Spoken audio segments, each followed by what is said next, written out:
Hello and welcome back to week 8 of MLQ Replay. We are in the home stretch now of the regular season. There are just 2 weekends of action left, and we had a very, very busy one here in week 8 with a Super Series as well as series in both of the other 2 series. We're here to break it all down. I'm Ethan Sturm along with Jack McGovern and Nick Jablonski. Nick, it was a lot of quad ball to watch this week, but a lot of fun quad ball as well. Yeah, for sure. It was definitely one of our busier weeks, but well worth it all the way around. Yeah. So, before we get into the individual series, we like to take some broader approaches. And I think something we've kind of been seeing, if we're talking about the strategic metagame, is more and more something we were talking about a little bit last week in regards to the New York-Boston series, the use of the triangle and one defense, kind of a semi-zone look that also uses a mark player to kind of take out the best off-ball option of the opposing team. We're about to talk about the Cleveland-Rochester series, and we saw Cleveland utilizing it a bunch against Rochester. Nick, what do you think is kind of causing this proliferation? And, do you think it's something we're going to see like right through championships of this season? Yeah, after you see enough looks, right, the 2-2 and 1-3 meta has basically been at this point a little over 2 years old. With more of a push towards honestly almost 4 years old, right? It was 2019-2020 season. It really made its breakout. And then we had a year and a half-ish off, and then it's continued to push through from then. So if you see the same look enough times, you're going to figure out ways to break it down. And these top teams are breaking it down without any issues. We saw Chicago just absolutely slice up Detroit's 2-2. We saw New York just tear apart Boston's 2-2 and hoop zone attempts to play against them. So you kind of have to throw a different look at this point. Also, a lot of 2-2s basically have this response built in where if the ball goes behind, someone flies to it. And so the triangle in one, if you're marking the player behind, kind of preempts that look already, which definitely adds a little bit more of an interesting thing.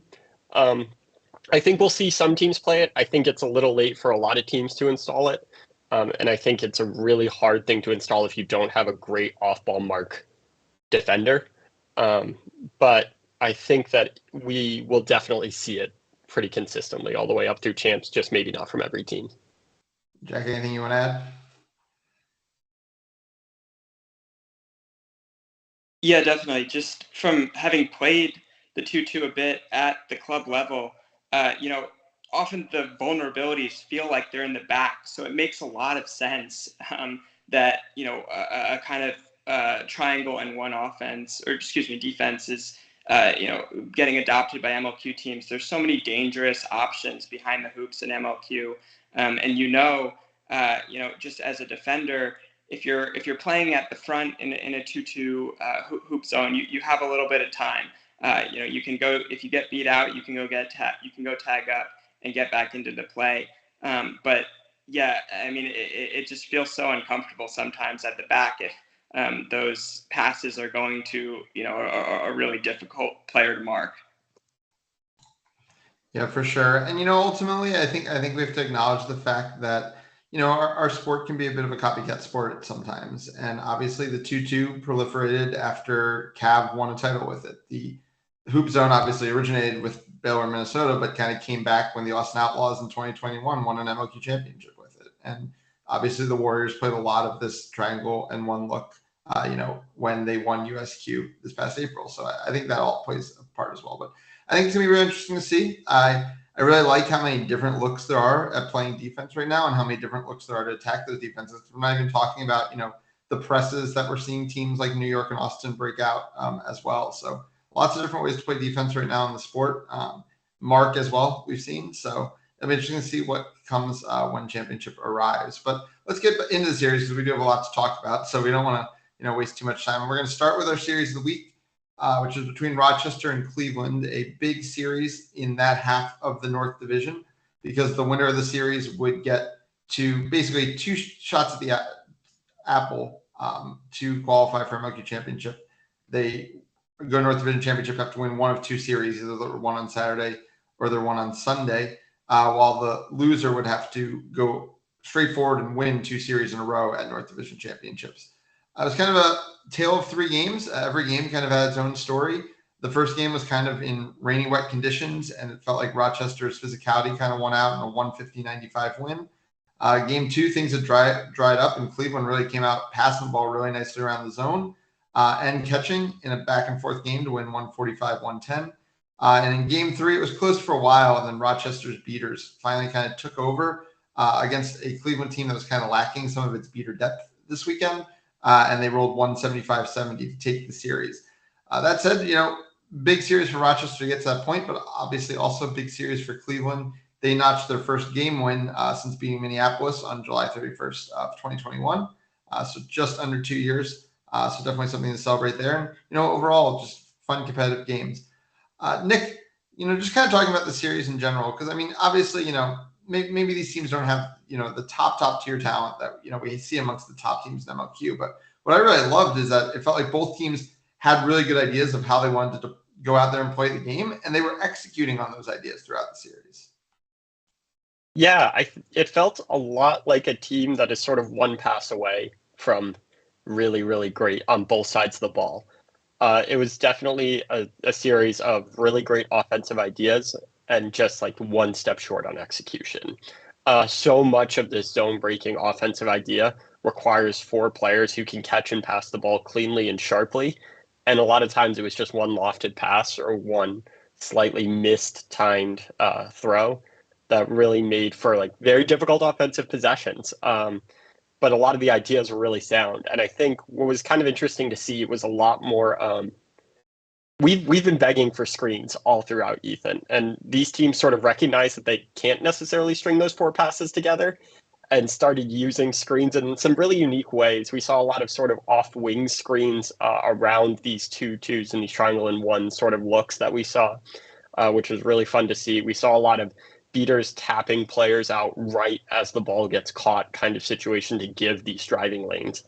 And if these teams play that way, then they're playing to their strengths far more than they are trying to fit into the meta, which is really fun to see. Yeah. Jack, what are some of the players that you felt like kind of really like stood out to you in this series for some of the performances? As we're talking about teams that maybe not as many people are aware of in terms of their rosters.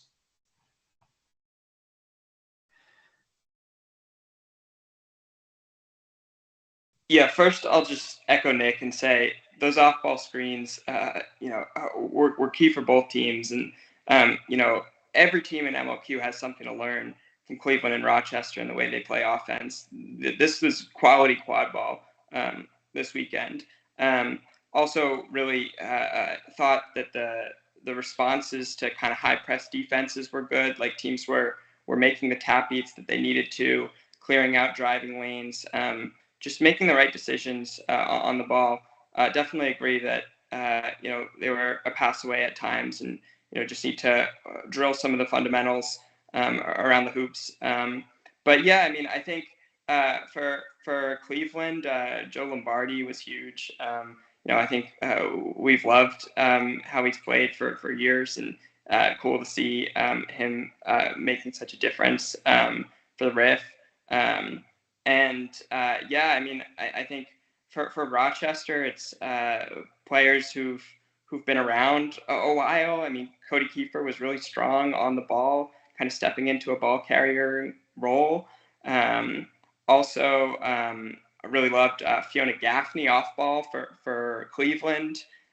So just strong contributions all around. I thought from the chasing cores, especially of both teams. I thought they were making strong decisions. Throughout the we were mentioning those triangles in 1, and obviously it seemed like, and we're going to have one of the part of the coaching staff for Cleveland on, so we can ask him about it in a bit. But it definitely seemed like a look that they had prepared in part for Kit Palpour because of how dominant Kit had been off ball for this team in recent years, and also in the Toronto series. And we've seen people that get the triangle in 1 treatment just let themselves be checked out of the game. We kind of saw that happen to Zach Doyle last week, and that's not how Rochester played it. They had the adjustment for the adjustment, and were able to get. And he still ended up being the leading scorer in the series: 10 goals, 2 assists, and only 1 turnover. So that's what was fun. It was definitely a chess match out there. You mentioned the presses. Rochester brought out some of that press that they had a lot of success with last season in the North Division, even beating Toronto with it in a dominant way in a series of the week last year. And, like you said, Cleveland was making the smart plays. And it says something because, they were limited in their beater core this week, as we talked about. And, they were willing to make adjustments. Obviously, they just pulled Jack Mosley, who's not even listed as a beater, though we know we've seen him beat before in the college game. But they just pulled him into the beater core for the weekend as needed. And, he performed well for them. And it was a piece they needed, I thought. So, it was a fun series all around. And I think really hard to nitpick these teams too much because it really feels like in a lot of ways they were getting kind of the most out of their talent. Nick, anything else you wanted to add? Maybe anything in the beater game or?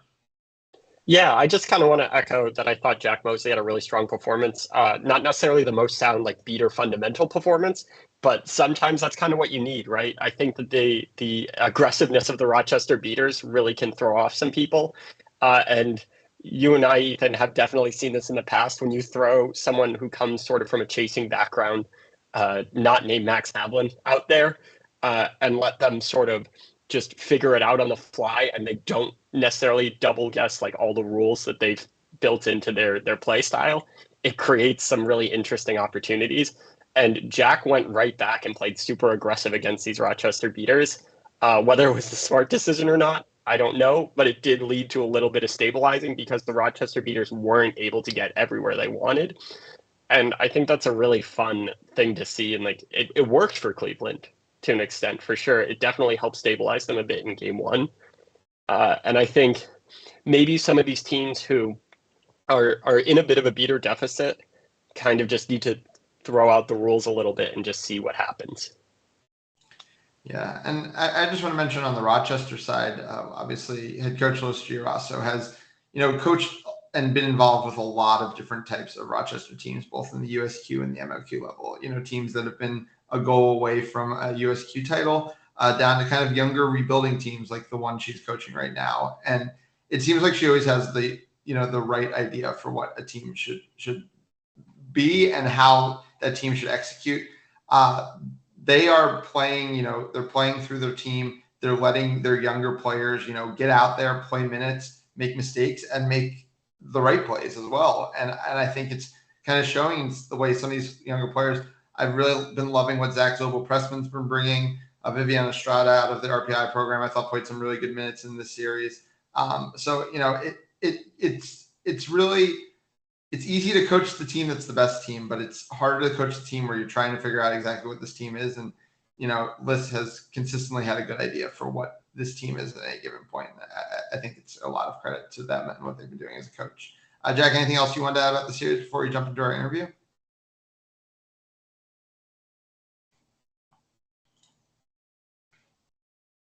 Yeah, I'll just add that I think I'm seeing growth from some of the Rochester younger players on this roster. You mentioned Viviana Estrada. I'll throw in Adojo. I'll throw in Jojo Kowski. I thought the performances improved from the first week against Toronto, and I think the Rochester chasing core is really growing into its own. It's the same formula that we've seen for years now of Rochester just developing really good players. And it's just in the DNA of the program at this point. Like, if Rochester gets a young player, that player is going to be a major contributor. If not by the end of the season, like the next year in MLQ, that player you're going to have to watch out for. So that's something that, again, every franchise in MLQ can look to emulate, just the attention that they give to growth among their younger players. Yeah, for sure. I mean, we're all just considering Kit Palpour like a household name as a quadball player at this point. But I mean, Kit showed up to the Rochester Whiteout as a seeker, a pure seeker. So, it kind of speaks to, what they do in that program. Awesome. So let's jump into our first interview. We're going to grab the assistant coach of the Cleveland Riff, Chaser, and I guess I have to say beater at this point too, even though not listed, Jack Mosley. Jack, thanks so much for coming on tonight. Hi, guys. Glad to be here. So obviously a lot of familiarity between these two programs at this point. Players like yourself and Joe Lombardi have literally played for both in the last 2 years. And then, Fiona Gaffney has played with some of these people in University of Rochester. How did that kind of play into the match and also your team's preparation as a coaching staff? It definitely helped us scouting them. Like you guys mentioned, the Triangle N1 that we read. We knew their players really well. Like we knew we wanted to defend Kit specifically. So we knew the Triangle N1 would be a good way to do that. I was driving from Tennessee last week, listening to the Titans Boston game in the car, and Teddy was describing the Triangle N1, and I thought, like, that'll do it. So I remember we spoke to Lacey Hutchman after the team's last win in 2021, and kind of all the emotions there for all those older players who are still in the program. A lot of whom aren't, with the team anymore, like John Gaffigan. But kind of what it meant to kind of go through and get that win. Obviously, you guys get another win here this weekend. What does that kind of mean for like a younger generation of Riff players and kind of a younger rebuilding version of the program? It's huge. You got to get the monkey off your back. Like the first goal is always the hardest goal. Like just to know that you can be at the end of a game and get that final goal and bring it home is huge. So we definitely feel better going into North Champs than we did before. Awesome. So as we were kind of mentioning, you guys came in a little understaffed at Beater this weekend. Obviously, you stepped up and played some minutes with the rest of the rotation. So how did you guys kind of approach the situation you kind of ended up in this weekend? And, how do you feel like it worked out in the end? We started with, we were going to bring 4 beaters, and then in the days up, 2 of the beaters dropped out. So we had 2 beaters day of. So we said, Abby, you're a beater now. Kaz, you're a beater now. We tried in that first game to just roll with like 2 beaters and 2 chasers playing beater. The first 10 minutes was chaotic. There was one stretch Joe got just tackled over and over again for like 2 minutes with no help. So we knew we had to mix it up a little bit. So I jumped in at beater. I don't play beater well, but I can play it sort of like a point chaser, and at least cause some chaos that'll oddly sort of clean things up, I guess.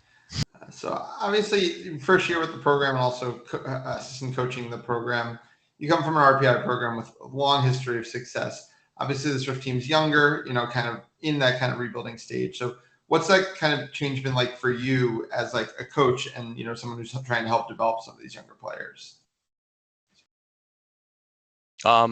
It's definitely an exciting experience. Sort of like it's a fresh ball of clay that I get to play with. I don't know that it's necessarily true, but my RPI philosophy has always been like, you start with a smaller school with smaller players. How are we going to win? We have to use strategy. So that Cleveland is a perfect example of that. We're not going to be the biggest or the fastest. So if we want to win, we have to be clever. So you guys kind of made a big, at least scoreboard-wise, adjustment into game 2. You guys kind of came out on a roll. What were the off-field? I know you mentioned kind of getting the beater game maybe a little less chaotic than it was in game 1, but what were some of the off-field adjustments you made coming into game 2 that you felt reaped benefits and kind of got you into a better situation? Yeah, we nailed down the Triangle N1 a bit more. We ran that a bit tighter in the second game. We just a bit closer passes. The passing was really wild in the first game. It also helped that the rain stopped in the second game. So just generally playing a cleaner offense and limiting turnovers was huge. So Cleveland, a team that maybe doesn't have a ton of names that, are household names across the country. So, as an assistant coach, as someone who's been working with these players, give me a couple of the players that you'd highlight as, players to really keep an eye out, going to North Division championships and then, in future seasons for this program. Yeah, I mean, y'all said Joe. Joe had a huge series. Sam Beeler was fantastic at beater. Pete Brechting also had a ton of goals. He was huge. Those are 3 names for sure that I would watch out for. And Melinda Stout, she's always great. She had the game-winning goal. She's incredible too. So from a series with a lot of familiarity, this Rochester series, to another series with a lot of familiarity, you guys will be playing Detroit for a chance to, on Saturday, to earn a spot in the Sunday match to try to get an MLQ championship. Maybe not your familiarity, but a lot of players on your team do play with these players on Apollos, et cetera. So kind of what does that series kind of mean for a lot of the players on your team, and kind of how do you guys look to be approaching that in a couple weeks? I mean, we sort of feel like we had nothing to lose. We're playing with house money. Like nobody thinks we're going to win the series. We do. So we don't care what anybody says. We're just going to go. We're going to play our hardest. We're going to do our best. We're going to win. That's what we're going to do. Awesome. Well, Jack, thank you so much for taking the time. We're looking forward to seeing you guys take on Detroit on Saturday of North Division Championship in 2 weeks, and we'll see you there. All right, so we're going to jump over to our next series in the East Division, where Washington traveled down to Charlotte for a series that, had a lot of implications still on how the postseason was going to go in the East Division. And in the end, it was a incredibly one-sided affair. Washington came out screaming out the gates and never slowed down. They dropped 200-plus points in every single game, at least 20 quad ball points in 2 of the games, 255, 205-20, and 210-135 were the final scores here. This has been a series that historically, Nick, Washington's always struggled with. Charlotte's always kind of hung around them, and this was not the case this year. So obviously there's some key differences. Obviously Charlotte was head coachless, and thus one of their key players was Lee Hodge. But, we don't like to make those kind of excuses, and that doesn't explain how dominant Washington was. So what did you see from the Admirals? Washington decided to throw the beater game out the window and just use their chaser superiority to just play so fast this whole game, this whole series, really. I'm not saying that they weren't thinking about the beater game at all, but it's so nice to see a team that we have talked about their chaser superiority for so many years that has kind of played timid behind their beaters, who maybe aren't necessarily best equipped to play against some of the elite beating cores in the East. But just kind of came out and were like, we're just going to play big. We're going to play physical. We're going to run in transition. We're going to fight for second chance balls. And it was just it was a beatdown, plain and simple. And they decided we're going to put our foot down this whole series. What did you see, Jack, from this Washington team?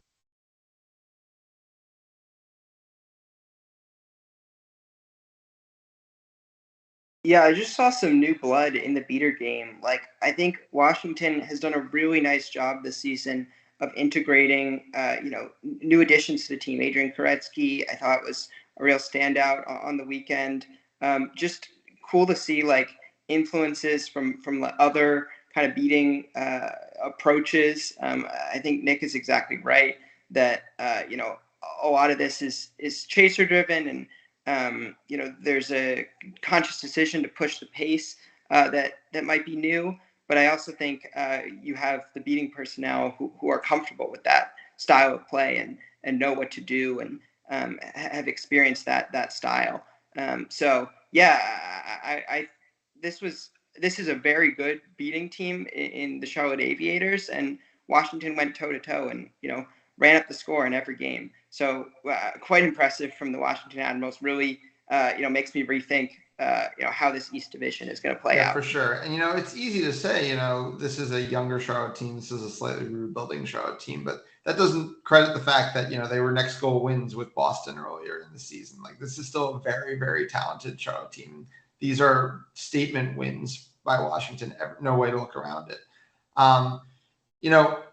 Obviously you mentioned kind of that chaser superiority, Nick. We saw this Washington team, very similar group of quad ball players go up against this New York team and, kind of struggle sometimes in the half courts. So, what do you think was different in the 2 games? And, what do you think Washington can kind of build on from this series? I think Washington, 2 of the key pieces that they really looked like they were prepared to lean on for the New York series, and Tyler Trudeau and Riley Stars both came out with injuries in that New York series pretty aggressively. Riley came back, was definitely hampered by his ankle. And both of them looked very, very comfortable driving in this series all the way through. I think that part of that might be Charlotte's sort of unwillingness to tackle, which we've seen throughout this season. But if they're going to be healthy and they're going to be able to drive and sort of force the issue rather than letting the zone do what the zone does best and intercept passes and take away shots, then this team definitely looks like a different and much better team when both of them are playing well. I think you're on mute, Ethan. Yeah, I think that's totally fair. And it's good to see so much of this team kind of, coming together, kind of getting healthy. Because it has been, kind of a whirlwind for, who's been with the team, who hasn't been with the team, who's available, who's injured, etc. And it feels like they're kind of hitting their stride right at the right time, which is, kind of similar to what was kind of happening last season, obviously, when they end up going toe-to-toe with Austin at MLQ Championships. And, I think it's something that, when we've talked to the coaching staff and we're about to talk to them more, they've kind of talked about kind of building to those moments. And obviously they've got a big moment coming up next week as well. On the Charlotte side of the ball, Nick, obviously not the results they wanted, but, this was a team, down Lee Hodge, also down, Joe Goldberg. And, definitely felt in the beater game, just looking at the stats, which we don't have full stats. We did have some troubles with our live stream, and we do apologize for that. But, the dodgeball control was by far the most comfortable when it was in, Cody Lvov and Celine Richard's hands. And as it went down the depth chart, Washington was able to eke out more of those advantages. So what did you see, if anything, that you liked from the Charlotte team, Nick? I mean, we talked about wanting to see more of Cody and Celine together. But even when they were split apart this weekend, the Charlotte Beaters looked very, very comfortable. I thought it was super interesting that Washington a lot of the times played not even to regain control, but just to put dodgeballs on the ground, which is sort of a philosophy I've sort of espoused when talking about breaking down zones and attacking zones, is that it's not necessarily about getting control back, it's about putting dodgeballs on the ground. And then just getting one back at least to play defense. If you get two back, that's great. If not, don't worry about it. But the Charlotte Beaters seemed very content holding on to two, even if it meant putting dodgeballs on the ground. And that let Washington do what Washington does best, and that's play the chaser game, which they have arguably an advantage over almost any team in this league in. Yeah. And, a name we did talk about from this Boston series, Zach Thomas, as a kind of an up-and-coming player for the Charlotte program. At least in the stats we had, the leading scorer once again for the Aviators this weekend. It was also really good to see Emily Monowar back, suffered an injury in that Boston series, was able to also play some minutes for African Nations at World Cup, but good to see them back playing, full minutes. So, as much as we mentioned the Admirals kind of get healthy at the right time, hopefully we can see similar things for the Charlotte team. Because, I mean, these two teams have been the Saturday morning warriors for 2 straight seasons at MLQ championships. They've had to face each other both times, but ultimately they've both gone through. They've both given teams scares in the quarterfinals. Charlotte in 2021 taking a game off that New York team, and then Washington in 2022 taking a game off of that Austin team. So obviously important teams to watch, important teams to talk about. That said, we're not even sure Washington will end up in that lower bracket, because next week we have a huge matchup, Washington versus Boston. Very simple stakes. Whoever wins the series gets the 2 seed, gets the bye of the quarterfinals. Whoever loses gets the 3 seed, has to go and play all day on Saturday. And obviously Washington couldn't be riding much higher coming into the series. I don't think Boston could be riding much lower. So Jack, what are kind of your early takeaways? We're not going to do a whole preview here, but of what you think based on these 2 games we might see from that matchup.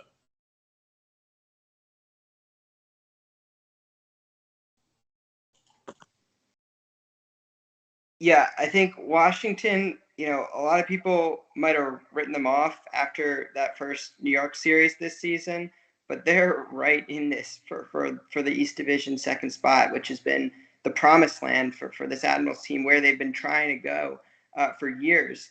And I think, things will be different with Max Havlin, expected to be back for Boston. But I think Washington's chasers are playing so together right now.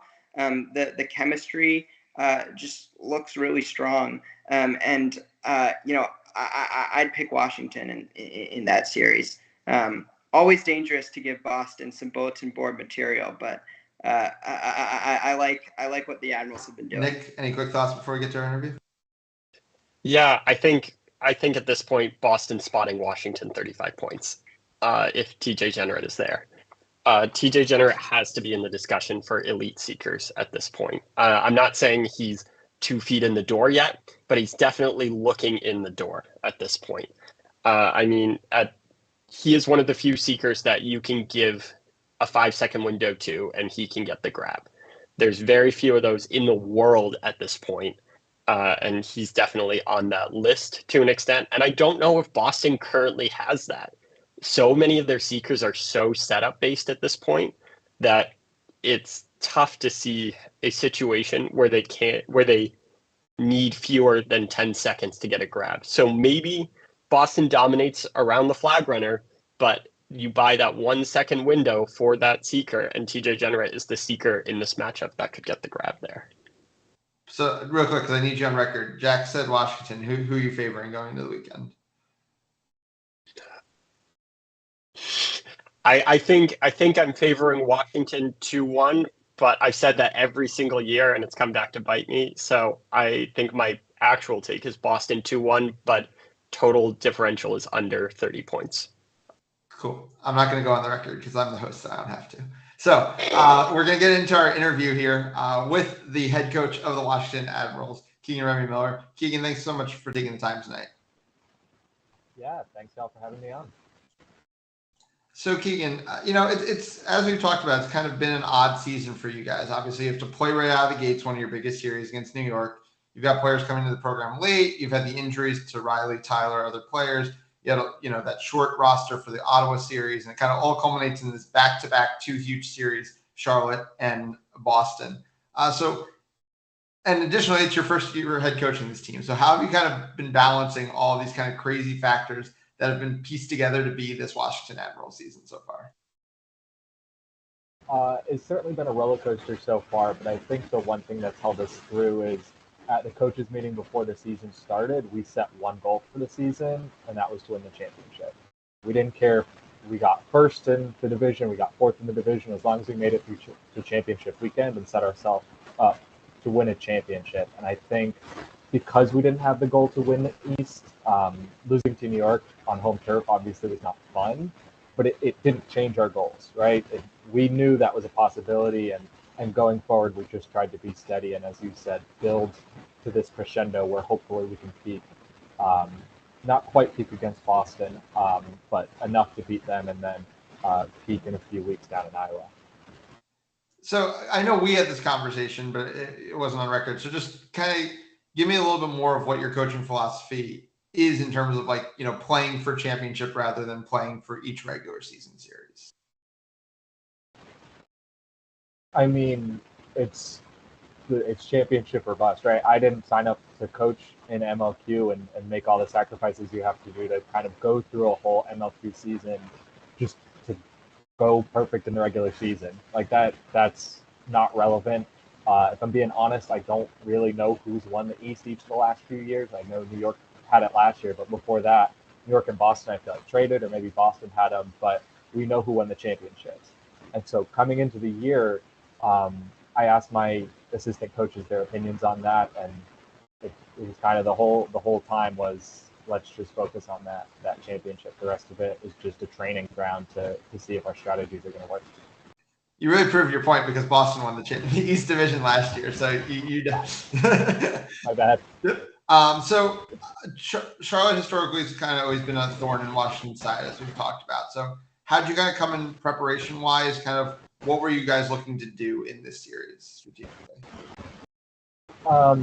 I think the big thing that we've really been focused on, and that some players have brought up in practice, is that we've often been a team that didn't play our game. We tried to match up against the opponent. We tried to see what they were going to do and counter that. And kind of going into this series, we just said, let's work on what we've done at practice. We are going to play our game, and it is going to beat this other team. We don't have to match up against them. They have to match up against us. And kind of that came down to, let's push the pace. Let's be extremely physical, because we were scouting Charlotte, saw they were not making a lot of hits in their other series. And let's put the dodgeballs on the ground. I know that Charlotte held control, I think, for way more of the games than we did. But control doesn't win games, goals do. And that's always been my message to the beaters on our team is, I don't care if we have control. If we get stops and we get goals with only having one, let's spend the whole game only having one and open up looks for our chasers. So kind of talking about the beater game, since you kind of just brought it up, when it comes to the Washington Admirals in recent years, it's always been, there's Bernie Burgess and there's Katrina Hicks, and there's, we're not sure. And, at one point Nick was calling Cody Nardone the next Max Havlin. And, you know, at other points, we've seen players come up and down the depth chart of that team. We've seen some young college players that are hopeful for, and kind of comes and goes. Again, you know, this year you have a lot of new pieces potentially in the beater game. We were talking up, you know, Adrian Koretsky. Obviously, you have those 2 Australian players that, you know, might factor in at some point as well. So kind of how have you been kind of looking at you and your coaching staff? Because I know Colin Bourne also does a lot of work with your beaters. You know, been looking at your beater game, and do you feel like you guys are doing a good job getting the most you can out of all the pieces you have? I think we're getting close. I don't think we've fully reached our maximum potential in the beater game, but I think the big difference between this year and last year and kind of how we're approaching the season with the beating game is this year we told the beaters, like, don't play scared. Go at your opponents. I feel like in the past, we've really tried to be conservative. Let's hold control against Boston. Let's hold control against New York, because when they have it, they're really good. And that hasn't been my philosophy at all. It's been, we have athletes, we have people who can throw, right? You made our roster. Let's see what you can do. And if another team can beat us straight up, and New York did, right? Their beaters blew ours out of the water for big portions of that series, then that's something we'll have to adjust to, but that's not going to be the philosophy going in. And I think because we've had that approach at practice, we've run 4 beater lines consecutively at all 3 of our series, just consistently run through 4, that people have been able to show off their talents, and they've been able to develop those talents, especially the rookie pair of Adrian Koretsky and Robert Rice. I've relied on them heavily, especially in the Ottawa series, and they've proved their mettle every step of the way. Then in the quadball game, obviously, I think in recent years, sometimes this team's been a little top heavy and kind of really stretched the minutes of kind of those top players. And, you know, it feels like we're learning a lot more about, you know, some of the depth of this program in the quadball game. You know, younger players like Shane that we all thought had a really good New York series. So kind of what's your philosophy been in the quadball game in terms of kind of increasing the depth and kind of the spread of players that are playing there? Sure. I mean, I think the big spark factor, if you could call it that, just for Washington as a franchise, was when we lost Rachel Field to injury at the ESPN 8 U.S. national team event last year. And then Julian Page played huge minutes at championships, and both proved they deserved to be playing those minutes, but weren't really on the same page with a lot of the other chasers because they hadn't had the minutes in series leading up. And kind of that combined with the new rule change of no resets allowed, my philosophy was, let's run this. Let's run the other team into the ground. Right from day one, I've made sure that we're bringing 3 full lines that we rotate through every 3 or 4 minutes. And I've noticed watching some other games that we'll be at the 8, 9, 10 minute mark, and they'll be just on their second line. And by that point, our starters will be back in after 6 minutes rest. And like, that's kind of been the philosophy, is let's push the pace. We're 21 deep. Let's make sure other teams are too. And if they're not, they'll pay. Awesome. So before I let you go, get a quick turnaround into this Boston series, but at least you are hosting it. You know, I'm not going to ask you to indulge us with all your strategies for the weekend. I wouldn't expect it, but how are you guys kind of feeling overall coming into that big series and, you know, up against this Boston team? I guess cautiously optimistic. I think Nick summed it up well, that he's chosen us to win 2-1 every year, and then Boston's managed to come out with the 2. So certainly not taking anything for granted. Hearing Max Havlin's going to be back is obviously not good news. Even off 3 months of being injured, it's not someone we want to face. So I think generally, without having practices now coming off of Charlotte, it's just good takeaways from Charlotte. We won those games pretty handily playing our style, and hopefully we can do that again against Boston with just some minor adjustments based on their personnel. Awesome. Well, Keegan, thanks so much for taking the time. Best of luck next week in against Boston, and we'll see you guys at MLQ Champs as well. Great. Thank you. Awesome. So we're going to jump over to our last series of the week, our super series of the week, with both Austin and New Orleans traveling to KC with, again, games that had really big stakes, especially the one between the New Orleans Curse and the Kansas City Stampede. So let's start there. Basically, as it all broke down, New Orleans needed to win one of the 3 games to take the 3rd seed in the division, which might have been the highest finish New Orleans ever would have had in the division. Nick could correct me if I'm wrong, but I think it would be true. And they were very close in multiple games. They had 6 offensive possessions where they needed 1 goal to get there across games 1 and games 3, respectively. They, in fact, did not get there. The Cattle Dome remains not undefeated because Austin did get theirs, but at least in the games that matter, I'm sure the most for the Stampede this weekend, remains undefeated. The Stampede get the sweep. It was next goal wins in game 1. It was next goal wins in game 3. And game 2 basically came down to a flag runner grab. All the games incredibly, incredibly close. Nick, when it comes to these end games and kind of this back and forth, where do you want to start, on the NOLA side or on the KC side? Let's start on the KC side, right? Okay. They won. We talk about winners first on this program. Yeah, go for it.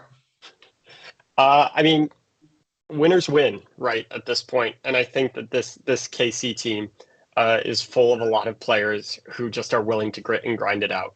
I think it definitely helped being a home series, for sure. I think it's a tough place to travel to regardless, but you got to travel, right? Especially for a 3 seed, you got to travel. And this Kansas City team just worked this whole series long, all the way through. That's what wins you these next goal win games. It's not so much about who has the better strategy at that point. It all comes down to just, can you execute in a tough situation? And this Kansas City team proved they can execute in a tough situation time and time again.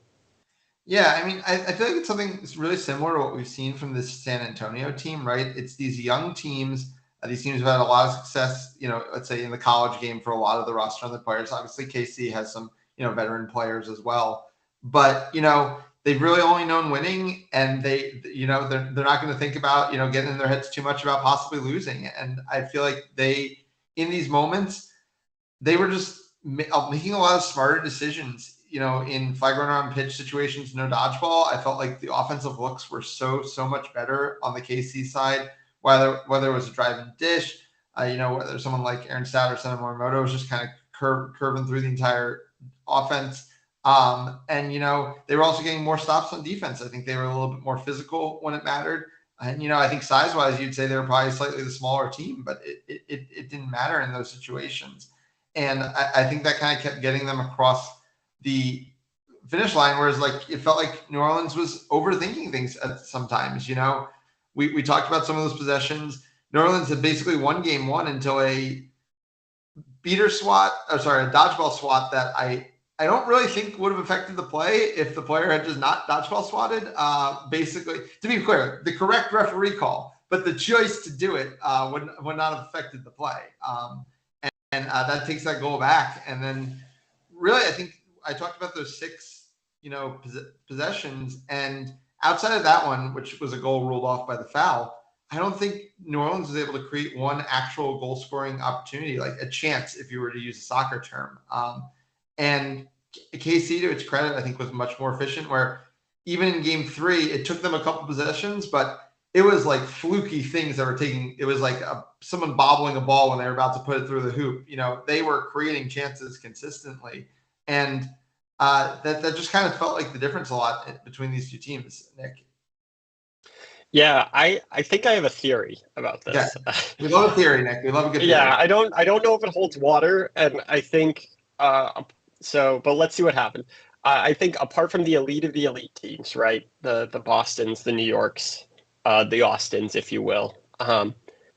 These teams that are built around players who have known nothing but this endgame scenario, or have known very, very little of the original flag runner on pitch strategy, are just going to execute these scenarios better every single time, because there's no longer that hesitation, right, at this point, right? How much of your and my career, Ethan, was built around pulling the old Texas State strategy of walking around a field for 10 minutes at a time? A lot of it, to be clear, a lot of it. And I think that this New Orleans team has a lot of that in them too. Whereas this Kansas City team, being so young, has so few players who have been built and grew up in that scenario. and have just grown up in these we have to clutch it out scenarios. We have to get this last goal. We have to find this win. And I don't know how much it holds water, but I think that we're seeing it too. The San Antonio team's built with all these young players, and it really seems to be kind of a case throughout the league a little bit. Yeah. So now moving on over to that New Orleans side, when it comes to talking about end game situations, what we continue to know is that Josh Mansfield and Alex Petrelli are some of the best in the business around a flag runner. They are giving their seekers so much time. But I think what we've also kind of learned over these, basically the series that weren't, the League City series, is that they have real shortcomings in their seeker game. And if they're going to basically play around flag runner catches, it's going to be a scary proposition. And, it really changed the tide in game one. I think it was 60-30 New Orleans at the 20-minute mark. But I think just in no dodgeball quadball game with flag runner on pitch, Kansas City completely erased that deficit. I think they basically tied the game while the flag runner is still out there. So, it's kind of interesting because sure, you have this great asset, the Mansfield, Petrelli, flag runner beating, but if it doesn't result in anything, we're talking, it seems like the way the bracket might break down might be an early morning matchup with a team like Minneapolis. Do you just say, hey, we're going to say that, Henry Bear Benson or Joe Goulet can just go catch and get 35 points and we're just going to keep it in the quadball game because, it's been costing them so much. Jack, I saw you nodding. Do you want to add anything there?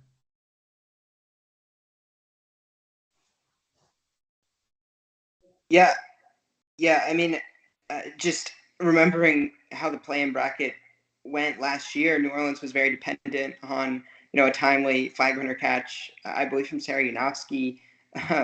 And I wonder, if they can hang with these teams that have, really dependable options in the seeker game. I think you're approaching it the right way. I also would say, I think you're seeing the lack of kind of young blood in the New Orleans program here. In these end game scenarios, I agree with Nick. It's also just, less wear and tear on the body. Like younger players are more willing to go in for those big hits and, take that contact on offense. That's something that I think the Curse are really missing. And they certainly have players who are physical and unafraid and confident on the ball. But Kansas City just comes in waves and they're fearless. I think the Curse, the play-in bracket is going to be a tough challenge for them. They'll be undaunted because they showed up really well last year. But I think the play-in bracket this year is going to be a much different animal. Yeah, and you mentioned coming in waves and kind of what this team's kind of bringing. A young player like Bitsy Archibald has 5 goals in the series. A young player like Danny Rendon gets 2 of the grabs in this series. I mean, just contributions through the 21. And, we were just talking to Keegan Murray Miller, right? And he was just talking about, how important it is to have 21 you can play through. And it feels like this KC team who did, use slightly different rosters for these 2 series, the only one of the 3 teams that did, not surprising given the amount the other 2 teams traveled. But, making sure you're kind of, having that ability to kind of come up through in waves and get contributions all up and down the roster, which New Orleans doesn't have, that flexibility. Only 13 players this weekend, only 13 players last weekend, and kind of always missing key pieces. No Charles and Trammell this weekend. They end up Ben Mertens, I believe, for the League City series. Hopefully we'll see a fuller New Orleans, but, we'll kind of have to see, how that goes.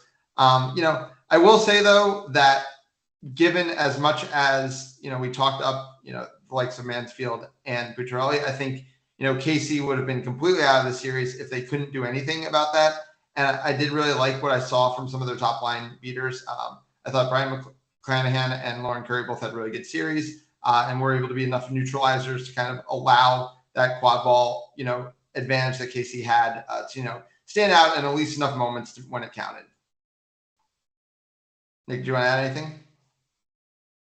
Yeah, I think this Kansas City team is scary for whoever they're facing, right? If If the League City San Antonio series this weekend goes as I think we all probably expect it to go, this team will be coming out with the 3 seed and have a bye in the morning to start with. A bye through, not into the quarterfinals, but a bye in the morning bracket, if you will.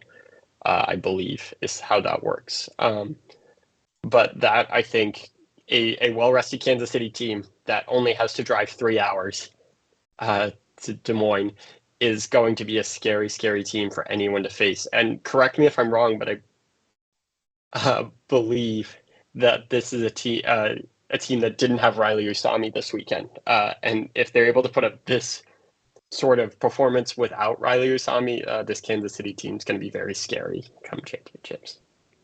Yeah, and I guess the scary thing, and we don't know exactly how both New Orleans and Kansas City chose to kind of approach the Austin series, and I think there's reason to believe that maybe they both focused on the series that maybe had the most to say for their season, but obviously New Orleans hangs around with Austin a lot closer, and really the difference is that Austin was able to just kind of really dominate the beater game against KC and kind of just get out and running in transition. And, that's what Austin wants to do. And that is kind of, how they were able to put those games away. I just hope that it's not just like we've talked about, how certain teams, maybe it's just like a beater threshold. If you can't hang with their beaters, that's just kind of it. And I hope KC can kind of find a way. We haven't, like we said, not full roster this weekend, but hopefully that's not kind of the case for this team. And this young team can kind of keep growing, learn from the experiences like from that Austin series, and kind of make those adjustments. I also don't think in, playing through that Saturday bracket, they're necessarily going to see any beating cores of those levels. New York's beating core is not going to be down there. Max Havlin and Louis Shu aren't going to be down there. That's not true. They could be, depending on. Yeah, they could be. Results. Yeah, I shouldn't speak too quickly. But yeah, so I do think this team's scary. I think there's a lot of scary teams in the lower bracket. But I mean, I definitely think you can make the argument that KC should, especially playing, as close to home as they will ever get to play probably for an MLQ championship, definitely have to be amongst the co-favorites, I think, to get out of the lower bracket. Jack, would you agree?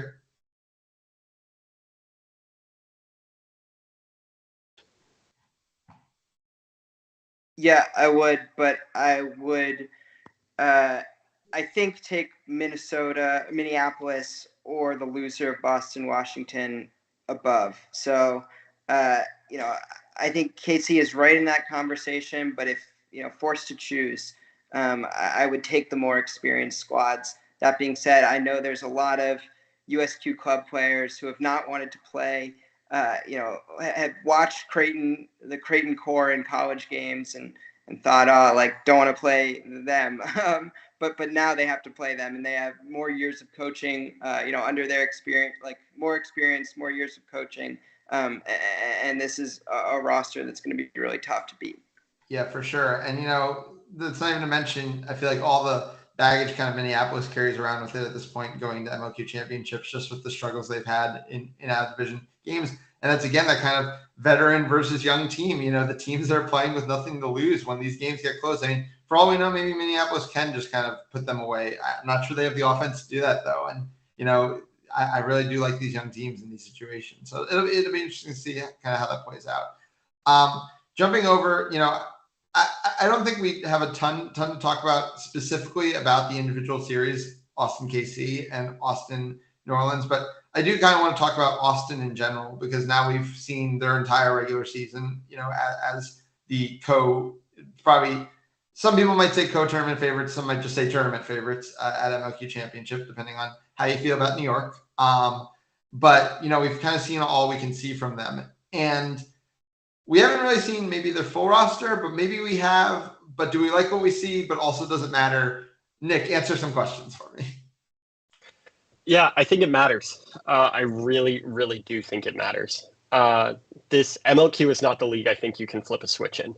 And if we're going to be honest, I don't think that Austin has flipped the switch in the regular season as well as I would have liked them to see. I see a team with some pretty lazy zone rotations. I see a team that is playing one strategy and doesn't have an answer for when that strategy gets sort of broken. Now, it hasn't punished them, per se, but like if their press gets broken, I would love to see like some serious tackling behind that. And there's not been that. And even let's say, right, you're not necessarily seeing their top two lines play together all the time, but you're seeing their bottom lines who are there trying to earn minutes for this team are also not the ones tackling in space, right? I think you saw a San Antonio team give them a run, a San Antonio team without the beaters of, say, a New York or a Boston or a Chicago, give them a run just by playing smart zone breaking fundamentals against this team. I think that I might be overreacting in this situation, but if a team's smart against this Austin team, we have yet to see what this Austin team's adjustment is, and who knows if they have one. Yeah, so obviously, I mean, the way kind of the New Orleans Curse kind of came out and attacked them, they ran a diamond against their 2-2 zone. And as Nick was kind of alluding to, a lot of the rotations were kind of strange.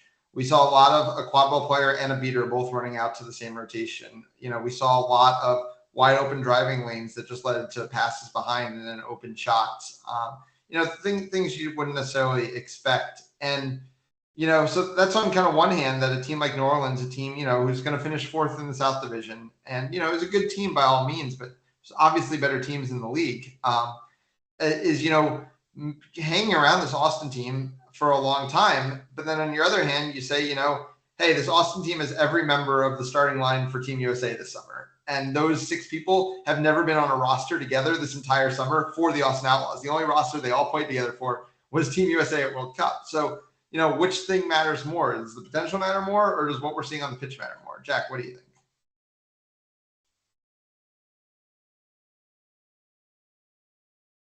Yeah, so I think I am less concerned than you and Nick. I saw the score for that last New Orleans game and was expecting to be concerned. Went back and watched the film, and I think New Orleans was getting lucky on a lot of their goals. I think shots were falling from distance. I agree that there were some lapses defensively in the zone rotations, but I think I'm way less worried. I think MLQ for the Austin Outlaws has been a league the past 2 years where they can flip a switch at championships. I think we've seen them turn in some pretty poor performances during the regular season or middling performances, and then come out at championships, tighten their lines, and win. They're the 2-time defending champions. We saw many of those players cook in the gold medal match against Team Germany for Team USA. And yeah, I wouldn't bet against them. If there's one thing to be concerned about, I think it's that they're going to miss Aaron McBride on both sides of the ball. I think that's a hole that they haven't filled, and that could be the difference this year. What she brings defensively, and how she can use her strength and physicality. That's key to how the Outlaws won last year and played defense in some really tight games. So yeah, I think the Outlaws certainly have improvements to make, but they've shown they can make those improvements. And I've been going back and forth all year, Austin, New York, and I think it's a toss-up. Yeah, and you kind of mentioned the Aaron McBride thing, and that's the one other thing I wanted to talk about real quick, this Austin team, because I think an interesting depth chart thing did happen this weekend, and it's that Casey Irwin wasn't playing beater. Basically moved fully back into the quadball game, at least for this weekend, and it didn't seem like it was because of personnel shortages, because they did have a good amount of female chasers with the team, and it kind of made for some interesting changes. Purvey led the team in shifts played against KC, and Bailey Fields led the team in shifts played against New Orleans. But outside of a few Mel Kite minutes, a couple KC Beavers minutes, not a ton of other people were playing the position this weekend. So whether that's permanent change remains to be seen, but I think that's a kind of a late in the season change, and is gonna, when all these other things do have to come together, it's just kind of another piece of the puzzle that has to come together. What do you think of the change, Nick? Yeah, I think I think Casey is an elite chaser just all the way, right? And I think that realistically, if we're talking about switches to flip, that's a switch to flip right there, right? An all-world defensive chaser and a very patient offensive threat to boot. Coming off of your beater line and playing chaser is a great thing to do. And maybe this was just, hey, I need minutes if we're going to do this at MLQ Championship. And that might be it. And she might just be figuring out she has played beater primarily for the last year, basically, at this point. So it could just be a shaking off the rust kind of thing. Obviously, Mel Kite and Casey Beavers both also very, very good offensive talents. But, I mean, Casey, arguably, along with Lindsay Morell, in a league of their own defensively, for sure. Yeah. Okay, so we're going to jump to our interview. I just really want to clarify one thing because Nick just mentioned the results of next week, and I just want to clarify the South Division matchup next week actually has no effect on any seeding. Everything is locked in the South already, no matter what the results of that series are. Austin will win the division. San Antonio will finish second. KC will finish third, and New Orleans will finish fourth with League City going out. Teams could end up tied based on the results of that, but all the tiebreakers just all default to what the current standings are. So nothing will change as it turns out. But thanks for doing that for me, Ethan. No, of course. And it was a really fun South season. Yeah. And I think, if I think League City is going to come in fiery in what's going to be their last season series against San Antonio, and it might get even more fun. But I mean, obviously Austin runs the table, but all the other games have been really, really competitive between the other four teams. So it's been a lot of fun to watch. But yeah, so let's jump into our last interview of the night with Kansas City Stampede beater Lauren Curry. Lauren, thanks so much for taking the time with us tonight and for waiting around to be the last interview tonight. Sorry, we just got you on mute. Thanks for having me. Oh, of course. So, it's something we've talked about a lot on this show, but I feel like it kind of gets overlooked just because of how talented and how much success the program's been having. But you guys are obviously a very young team this year, basically a conglomeration of Creighton players, Mizzou players, and, a handful of veterans as well. Even, one of your coaches in Vincent Reyes is just a player just come off a year playing in college. So what's it kind of been like bringing it all together and kind of figuring things out on the fly and like basically becoming an MLQ team altogether this summer? Yeah, I mean, obviously it's different. We have a lot of players coming in their rookie season of MLQ, maybe after only playing one season of MLQ. So it's definitely a learning curve, and bringing three different teams together from three different colleges just adds to that a little bit. So it's definitely not an easy feat, but I think we managed to make it work, and it just, you can see the progression we've made from the San Antonio series to this weekend. So it just adds to the fun. Awesome. So obviously this year kind of you're two home series, but all at the same time. You're one home series for the season. We obviously hype up the idea of the Cattle Dome a lot, on this show. We know Vincent Reyes is all in on it, but how do you feel like the home field advantage, if at all, affects the team kind of on these weekends? Yeah, I think the home field advantage is huge. I mean, not having to drive upwards of 12 hours to get to a tournament, some of us coming off no sleep the night before on some of those long road trips really makes a difference in the way you play the game. And just sometimes even the Texas heat really gets to you down there. So it was definitely a scorcher this weekend. So maybe that wasn't as big of a factor, but being closer to home definitely helped out. Yeah, for sure. So, I mean, basically, you guys finished with the third seed. You finished with, I believe, 5 wins, and you basically really had to earn every single one of those wins. I don't think a single one was a blowout. All those games against League City and against New Orleans. So, kind of what's the sidelines been like in all of these close games? You guys feel like you've kind of grown these close games? Because again, younger players, maybe you haven't been in these situations a million times, but at this point, just in the season alone, you basically have. Yeah, I mean, one of the important things in tough games like that is really coming together on the sidelines and supporting each other even after mistakes are made. And I think our coaching staff and leadership does a really great job at continuing to push each other to be better while staying positive. Sena Morimoto puts his heart on the line for this team, and it really shows on the field and on the sidelines in those moments. So Something we were talking about last week on the show when we were watching the Chicago match is kind of the way we thought Matt Brown kind of like came out of USNT training camp, just like he was shot out of a cannon. And obviously, you were there, KJ was there as well. Do you kind of feel like kind of stepping back on the field that you're kind of feeling good coming off of all those reps you got with all those like kind of veteran players and all those top talented players? Definitely. I mean, KJ, Maddie, Sana, and I all kind of talked about it after the series, just coming back onto the field and just feeling more confident in your abilities after learning from these big quad ball players for a whole week. Just really made you feel more comfortable on the field and like you knew what you were doing a little bit more. And just bringing that knowledge back to our teammates really, I think, improved our game. Awesome.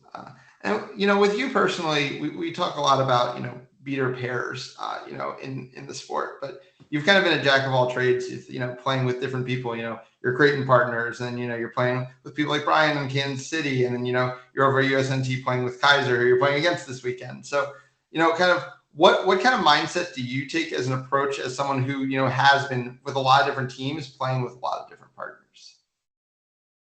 I think a big part of that for me has always just been having a background in sports. It's always been about flexibility for me. So just knowing that sometimes you have to change a little bit about how you play if that's for the better of the pair.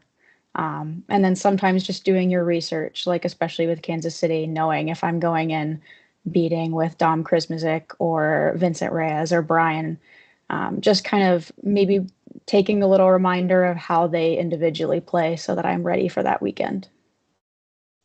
And obviously, taking reminders of how your teammates play, but you're also in both series up against some really, really talented beaters, both, the top New Orleans pairs and the top Austin pairs.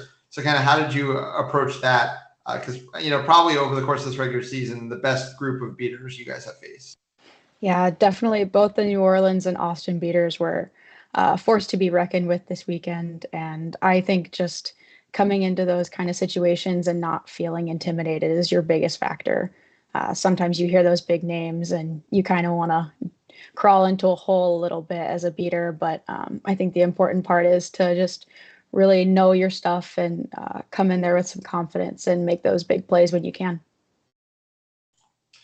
So talk to me a little bit about, as much as it has been laid out to you guys overall, kind of what goals are for the season, either personal or team goals. And, now with the whole regular season in the books, kind of how you guys are feeling you're kind of continuing on that path right now.